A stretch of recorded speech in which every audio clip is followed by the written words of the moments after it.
is shining, in the midst of the darkness shining. Jesus, light of the world, shine upon us, set us free by the truth you now bring us. Shine on me, shine on me, shine, Jesus, shine, fill this land with the Father's glory. Blaze, Spirit, blaze, set our hearts on fire.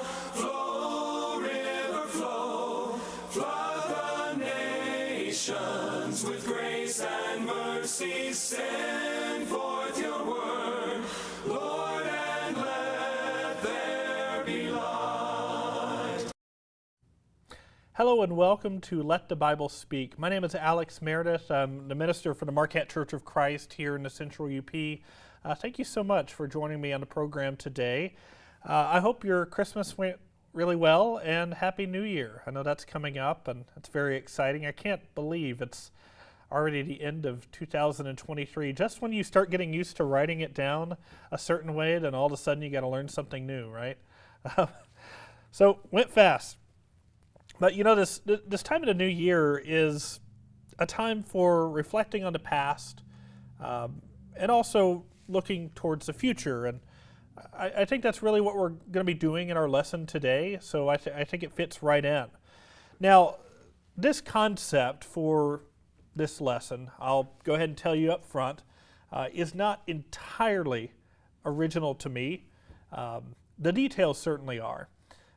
But my wife, Hannah, was listening to the radio one day, and she heard this short little devotional come on, and she thought it was fascinating. She said something to me, and I thought, wow, that's a really interesting idea to kind of run with. And so she has no idea who it was or what station it was on even or anything else, but I thought I'd mention that. It just seemed like the right thing to do. So anyway, we're going to be talking today about Timmy and his lucky socks. So, let me tell you about Timmy. Timmy and Billy Joe, a friend of his, normally just went by Billy. Timmy and Billy were getting ready for a fishing tournament. They were both, they were kids. They were 10 years old. And they were getting ready for this fishing tournament this weekend. It was a youth fishing tournament where guys would pair up and the team score would determine how well they did in the tournament. So they were getting ready for this tournament, and they knew what pond it was going to be at. So they went out to the pond the couple weeks before, and they were looking at different spots. They were trying out different bait. They were trying to get a feel for the place and what would work the best. And they were pretty good at it. So they were doing really well, catching quite a bit. And Timmy at one point said to Billy, he said, "Hey Billy, you want to know something? You want to know a secret?" Billy said, "Well, what is it?" So Timmy pulled up his pant leg and showed him his socks. There were these long, like knee-high like baseball socks, you know? And they were black and red and green. And looked at him and said, why do you have those socks on? You know, it's the middle of summer.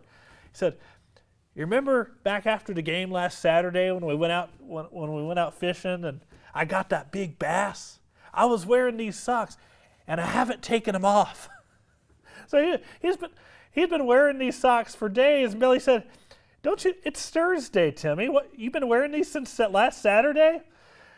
"Yeah, I'm going to wear them to the tournament. We're going to do real well." You know, they've been having a great week, catching stuff all week, and so he was going to wear his lucky socks. So he gets there the day of the tournament, and he says, "Billy, I'm sorry." "What's wrong?" "Well, Mama found out about my socks, and she didn't let me wear them today.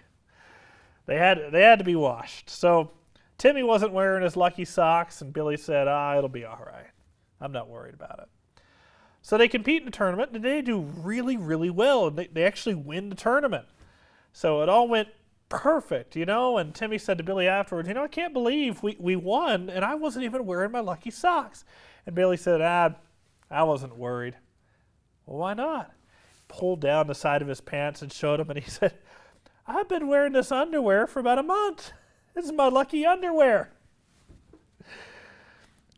It's funny how we do that. It's we have our lucky things. We ascribe these special properties to what would otherwise be just totally ordinary objects. We have our lucky underwear, lucky socks, or lucky batting gloves. If you spend any time in baseball at all, you know how much superstition goes into that, right? So you do well in one game, you go 4 for 4. Well, you're not changing anything. I'm using the same bat, the same gloves, same underwear, same socks. And we do that with all sorts of stuff, whether it's that, a necklace, a rabbit's foot even. I remember, do you remember Chuck E. Cheese? I think Chuck E. Cheese's are still around, maybe just not up here. It's sort of like a kid's arcade thing where you go and you play the arcade games and you get tickets and you could go to the counter and redeem the tickets for some cheap little prize or whatever that, when you're a kid, you think that's just the coolest thing in the world. I get to play games, and then if I do well, I get a prize too? That's awesome. So I remember going to Chuck E. Cheese one time as a kid, and I was an expert at skee ball. So I did really well at skee ball, and that little game where, it would go in the circle, you had to press it at the right time. I was pretty good at that too. So I got all these tickets and went up to the counter and gave him my tickets, and couldn't get much for it, but hey, I could get that cool little green rabbit's foot. It was this little rabbit's foot. It was probably fake, but this little rabbit's foot that had a little silver knob on the top of it with a little chain, and I was so excited about it. I got my own lucky rabbit's foot, and I think I remember tying it to my backpack, and I took it to school proudly, and of course nothing changed. But we treat these objects sometimes as if they're imbued with some sort of magic power, right? But there's nothing to it. And there's no such thing as luck. I know that I'm going to be ruffling some feathers with this one, but frankly, I don't see the basis, whether we're talking about a biblical basis or a basis in reality in the sciences. There's nothing to it. The other week, I went down to Panera Bread, and many of you know around here, Panera Bread opened in Marquette for the first time, and at their grand opening on the first day that they had let customers in, they ran this promotion where the first 100 customers would get free bagels for a year. And frankly, I'm not even a big fan of bagels, but I thought, hey, I get free anything for a year just for getting up early and showing up. Yeah, why not, So I was all excited, and I set my alarm early for that day, so I got up early, and I was running even a little more behind than I meant to. But I got there in what I thought was plenty of time. And I got there, and there was already a line of dozens of people who had already lined up. And, I got in line, and people were trying to do the math and count to see where the 100 mark was. And anyway, I ended up being one of the last people to get that voucher. I was so excited. I got free bagels for a year. Well, it wasn't because I was lucky. It was because some people made the decision not to get there earlier than me that day, and I made the decision to get there when I did. And, it was willpower and determination and hunger, But it wasn't luck. A lot of you are familiar with the Pirates of the Caribbean series, right, with Jack Sparrow. Movies are fantastic. The second movie, the second in that installment was Pirates of the Caribbean, Dead Man's Chest. And in that movie, you don't have to have watched the movie to understand this. In that movie, you have this voodoo witch doctor who gives Jack, the main protagonist, he gives him a jar of dirt. And the background of this is that Jack is indebted to this Davy Jones. And Davy Jones is cursed. He cannot walk on land except once every, I think it's like 30 or 50 years or something like that. But he can't walk on land. And so this voodoo witch doctor gives Jack a jar of dirt. Davy Jones is trying to collect a debt from Jack, and Jack is trying to be on the run. And so this jar of dirt was a lucky charm. I mean, it's quite literally what it was supposed to function as. It was a lucky charm. It was a form of protection. As long as Jack held that which held power against Davy Jones couldn't hurt him, or at least that was the idea. It turns out it didn't work. Jack ends up being eaten by a kraken, and he ends up in Davy Jones' locker, and it's this whole thing. But there's nothing lucky about it. It was just a jar of dirt. There was no special energy emanating from it. It didn't have any special effect when it touched the skin of Davy Jones. It was just a jar of dirt. It's a fictional story. I know that. But it happens to be reflective of what a lot of people in our society have bought into. Because we love to talk about things like healing crystals and astrology and what's your sign? This is my sign. Is there really anything to any of that? We're not going to go into the whole realm of trying to debunk or talk about those beliefs in any specific detail. I just want to think generally about this concept and idea of luck and randomness. When you really think about what luck is at its core, here's what it is. It's an effort, and it's an ancient effort. This goes back millennia. Luck is an ancient effort to try to make sense of a seemingly random and disordered universe. It's people trying to figure out, why do bad things happen to good people? Why do good things happen to bad people? Why is it that sometimes when I do this, X happens, sometimes when I do this, Y happens? Why does all of this happen? Well, and one of the easiest things to do is to just sort of attribute all of this randomness to luck and to say, it's kind of throwing up our hands and saying, well, I don't know, it's just because, right? So it's this effort to make sense of a seeming random universe. And you know what? There are whole books in the Old Testament that do that. The book of Ecclesiastes, the book of Proverbs, the book of Job, parts of the book of Psalms. A lot of wisdom literature in the Old Testament is trying to answer that same question. Why is it that all of these things happen? And sometimes seemingly random things that don't make sense with how we think reality ought to go.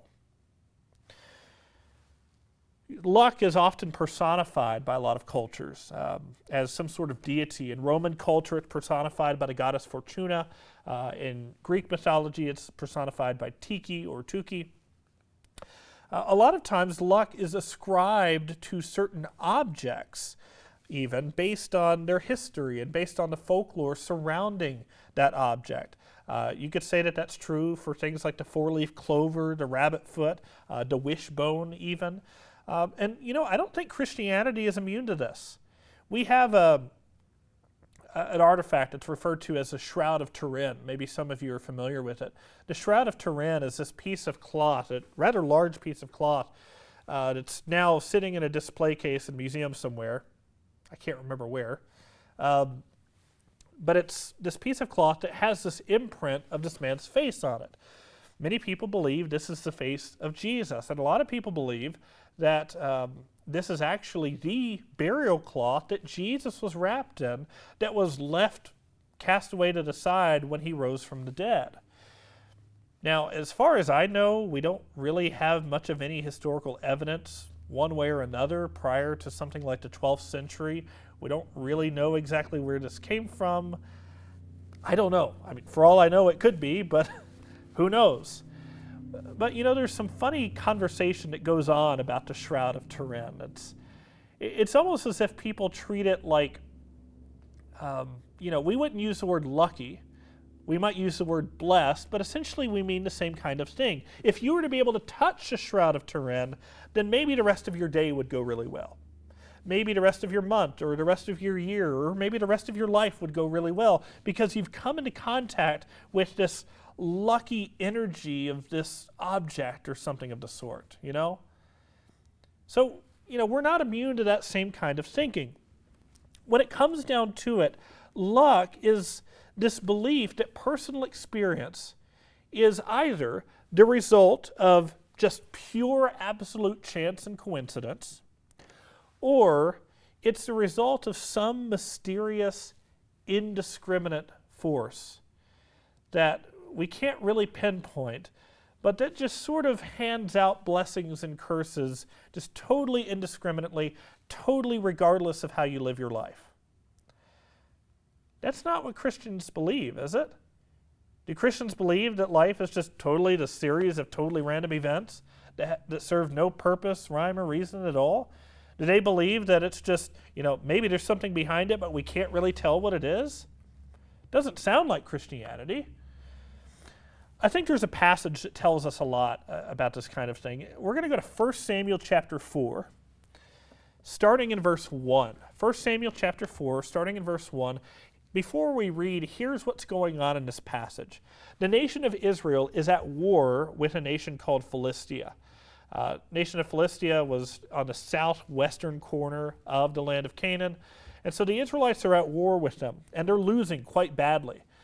Meanwhile, the Ark of the Covenant, so this isn't Noah's Ark, this is a totally different ark. The Ark of the Covenant is this wooden box that Moses was instructed at the end of Exodus to construct to symbolize the presence of God. And there are all these particulars to how the box was made and what it was supposed to look like and the dimensions of it and everything else. If I would have thought about it beforehand, I would have put up a picture, but it escaped me. But, they made the Ark of the Covenant, which was supposed to symbolize the presence of God. And the Ark of the Covenant is over in Shiloh, which is somewhat to the north, not all the way, but somewhat to the north, kind of far away from where this war is happening. Now here's what happens in 1 Samuel 4, verse 1. Now Israel went out to battle against the Philistines. They encamped at Ebenezer, and the Philistines encamped at Aphek. The Philistines drew up in line against Israel, and when the battle spread, Israel was defeated before the Philistines, who killed about 4,000 men on the field of battle. And when people came to the camp, the elders of Israel said, "Why has the Lord defeated us today before the Philistines? Let us bring the ark of the covenant of the Lord here from Shiloh, that it may come among us and save us from the power of our enemies." Now stop there for a second. We're going to keep reading in a minute, but think about that. They're losing the battle, and someone says, well, let's just bring the Ark of the Covenant in. Maybe they're remembering back in the days of Joshua, in the Battle of Jericho, when Joshua was commanded, along with the priest, to circle around the city of Jericho, a total of 13 times, carrying with them the Ark of the Covenant. So maybe they're remembering these stories of old, and they're thinking, well, maybe the same thing will work for us. But here's the other problem with this. Let us bring the Ark of the Covenant of the Lord here from Shiloh, that it may come among us and save us. They're not talking about God saving them. They're talking about a wooden box saving them. The Ark of the Covenant is going to save them, right? So you already have this sort of mix-up of who's really in charge and where the power is coming from. Okay, so continuing reading. So the people sent to Shiloh and brought from there the Ark of the Covenant of the Lord of hosts, who is enthroned on the cherubim, and the two sons of Eli, Hophni and Phinehas, were there with the Ark of the Covenant. As soon as the Ark of the Covenant of the Lord came into the camp, all Israel gave a mighty shout, so that the earth resounded. And when the Philistines heard the noise of the shouting, they said, "What does this great shouting in the camp of the Hebrews mean?" And when they learned that the ark of the Lord had come to the camp, the Philistines were afraid, for they said, "A god has come into the camp." And they said, "Woe to us, for nothing like this has happened before. Woe to us! Who can deliver us from the power of these mighty gods? These are the gods who struck the Egyptians with every sort of plague in the wilderness. Take courage and be men, O Philistines, lest you become slaves to the Hebrews, as they have been to you. Be men and fight." So the Philistines fought, and Israel was defeated, and they fled, every man to his home. And there was a very great slaughter, for 30,000 foot soldiers of Israel fell. And the ark of God was captured, and the two sons of Eli, Hophni and Phinehas, died. God is not a lucky charm. God is not an item to be used or manipulated for your own personal benefit. And you think, well, why didn't Israel's plan work? I mean, clearly throughout Scripture we see that the Ark of the Covenant has a lot of significance to it. The presence of God was a big part of how the Ark of the Covenant functioned. So why didn't it work? Well, there are a few reasons for this. One reason was that God in this whole battle, part of what's happening is that God is actually punishing the household of Eli. If you go and look earlier in 1 Samuel, you'll see that Eli was scolded by the prophet Samuel for having neglected, essentially fathering his sons. And as a result of that, God is punishing the house of Eli. And his sons are being punished, quite literally. They're being killed. And so God's plan was to destroy Hophni and Phinehas, and nothing that the Israelites did was going to stop that, right? So that was what God had planned to do. The Israelites couldn't stop that just by bringing the Ark of the Covenant in. Here's the other thing. The Ark is just a wooden box. And I know, yes, it resembled more than that. So did the temple, by the way. But Solomon, even about the temple, do you know what Solomon said in the dedication? In 1 Kings chapter 8, verse 27, Solomon is dedicating the temple to God. And this is before the presence of God would enter the temple and his glory would fill the temple in this great glory cloud. Solomon says, "But will God indeed dwell on the earth? Behold, heaven and the highest heaven cannot contain you. How much less this house that I have built?" The temple wasn't meaningless, but at the end of the day, it wasn't the rocks that made up the temple that mattered. It was the presence of God. It's what the temple represented. Same thing with the ark. The Ark of the Covenant wasn't important for its own sake. It wasn't that the wood that comprised it was special in any particular way, except that it made up the Ark of the Covenant that symbolized the presence of God. So, this outcome for Israel, the fact that they lost, it wasn't random and it wasn't unlucky. It was intentional and it was purposeful, right? Even if Israel had won, it wouldn't have been because of some magical box. It would have been because of God. And there's a critical difference there. Now, the Bible does talk some about chance and about what we might call luck. So a few passages to look at here. Ecclesiastes chapter 9, verse 11. Again, I saw under the sun, again, Ecclesiastes, by the way, is all about trying to figure out why do things happen in the world the way that they do. Again, I saw that under the sun the race is not to the swift, nor the battle to the strong, nor bread to the wise, nor riches to the intelligent, nor favor to those with knowledge. But time and chance happen to them all. So Ecclesiastes, the writer recognizes that God's activity, it's not always predictable. I think that's what he's identifying here, that we don't always understand why God does what he does, but I think what we see in the larger sense of Scripture is that it is in fact God's activity. Proverbs chapter 16, verse 33 says, "The lot is cast into the lap, but its every decision is from the Lord." There are actually a few passages, it's really fascinating, that utilize something called Umim and Thummim, which you could think of almost as like dice. They're like dice. And so you think about throwing of the dice, and the reason that dice are used in games is because it's supposed to be random, and you never know what the outcome is going to truly be unless someone is cheating, right? And they actually have some cases in Scripture where God commands people to, they cast lots, or they do something like Umim and Thummim. And you think, well, why would God have them do that? Well, because it's not totally random. It turns out that what we perceive as random is actually God's method and manner of making a decision and revealing that decision to us. That's why in 2 Chronicles chapter 18, verse 33, it says, and this is concerning the death of King Ahab, "But a certain man drew his bow at random and struck the king of Israel between the scale armor and the breastplate." Now this passage is fascinating because it's talking about the death of this Israelite king. But if you could go back and look at chapter 18, verses 18 and 19, you'll see that through the prophet Micaiah, God had actually prophesied about the death of this king already. And he said that he was going to die. So even though in verse 33 it makes it look like somebody, was just pulling the bow and just, God made it happen. God was in control the whole time. It may seem random to us, but it's not actually random, and it's not lucky. It's from God. James chapter 1, verse 17, every good and perfect gift is from above, coming down from the Father of lights, with whom there is no variation or shadow due to change. So the implication of this, you think, well, every good thing is from God. Once we understand that, we realize something very important, which is that if something good happened to you in 2023, it's not because you were lucky. It's not because you were incidentally affected by an object's positive energy.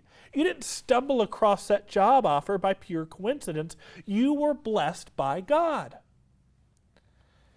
And in 2024, as we look forward to this next year, and as God continues to bless you, my hope and my prayer is that you'll remember the source of every good thing that comes your way, and you'll give thanks to the source of those blessings.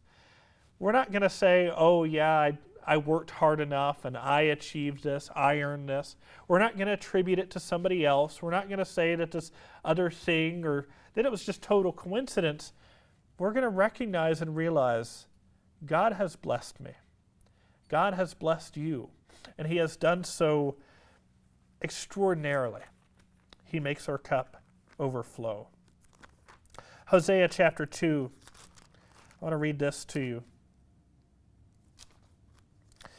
In Hosea chapter 2, what's going on here is you have the Israelites who were just totally surrounded with all this idolatry. They were worshiping other gods. And, God was a little peeved at this. He's giving all these things to the Israelites, and the Israelites then go to an altar of Baal and say, thank you, Baal. Hosea chapter 2, verse 8. She did not know that it was I who gave her the grain, the wine, and the oil, and who lavished on her silver and gold, which they used for Baal. Therefore I will take back my grain in its time, and my wine in its season, and I will take away my wool and my flax. So the challenge for this week, and really the challenge for this next year, is to recognize what God has done, is doing, and will do for you. And to live like you're grateful for that. Thank you for giving me your time and attention today. As we go into this new year, I think that there's something tremendous about what happens with the calendar every year, and for that matter, every day and every month. We get sort of this natural reset. Because oftentimes things happen in a day or things happen in a year that we don't want to keep dealing with. And the ability to just wake up the next day is actually a blessing. There will be a time, by the way, we see this in Revelation 21, where there won't be a need for that reset. There will be one eternal day, and because we won't need to sleep anything off, we won't need to put that day behind us because there won't be anything wrong. And I'm excited for that day. Until then, Happy New Year. I hope you have a wonderful week and a wonderful 2024. May God bless you. Glory blaze, Spirit blaze, set our hearts on fire. Flow, river flow, flood the nations with grace and mercy. Send forth your word, Lord, and let there be